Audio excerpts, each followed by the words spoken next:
The streets of Madrid flooded with fury. It's just so disappointing. We cannot express our joy as women without having some man interrupted in toilet and take it for his own. Hundreds of protesters demanding the resignation of Spanish Football Federation President Luis Rubiales, whose controversial kiss is now being investigated as a possible sexual assault by Spain's top criminal court. Any man who thinks he can get away with that when it's non-consensual is now on notice.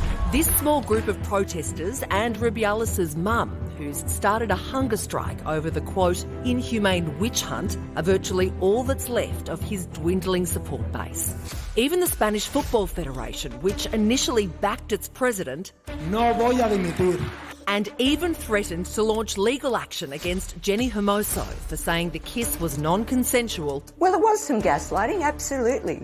Has now backflipped, asking Rubiales to resign after a 6-hour emergency meeting. You know, all that the president of the Spanish Football Federation needed to do was to make a profound and a sincere apology. You know, that was what was required, and he couldn't do it. Women worldwide united in their calls for change in both football and beyond. I have been kissed inappropriately by a coach, not mine, an international coach, where it was a cultural norm in that setting. This is something that so many women face, and this happened on the world stage. It's literally, there's a video of it, there are photos of it, and we're still being told it didn't happen. It is a moment where I think you see women standing up in new areas and saying, we're not going to take it. And thank goodness, a lot of men are on our team, good men, who say, we agree, enough is enough. Stop this macho sexism. Former Matilda Tal Karp held her hands through the World Cup, and now she's here to hold it in the aftermath. Tal, do you see this as the Me Too moment that football needed to have? It's a really good question. I really think it's the Me Too moment that we needed to use in football. You know, we've spent the last month absolutely celebrating amazing women and progress for women in sport on the football field. But the fact of the matter is we actually need to look at the gendered inequalities, the power differential, the abuses of power that remain prolific across our sporting movement, across so many of our key institutions. We need to look at the pressure on individuals like Jenni Hermoso to just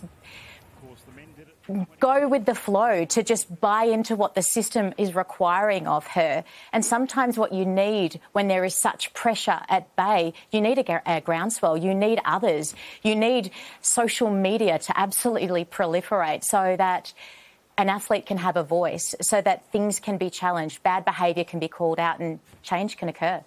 Well, all those things that you have mentioned are actually happening. Women have taken to the streets. Social media is going off. The rage we saw during Me Too has bubbled back to the surface.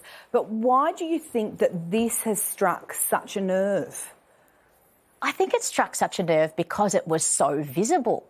Millions of us saw this moment play out right in front of us. I was there at that very field.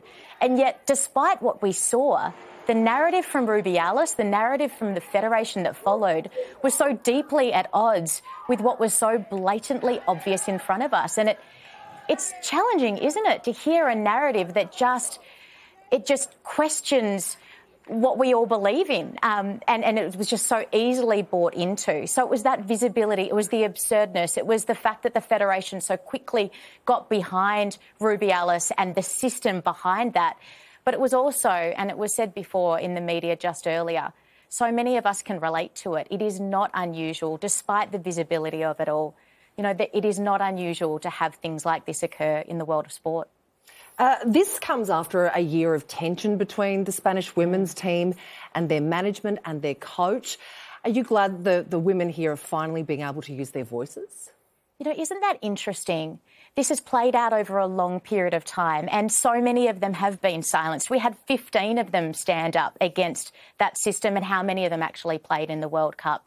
And now it's taken something like this, world champions being able to stand up because of the movement behind them, that voice is coming through and that voice is being heard. So for me, the lesson here is very much about athlete voice, making sure that we empower and enable young people to be able to speak up, that we're calling out bad behaviour, and that's on all of us.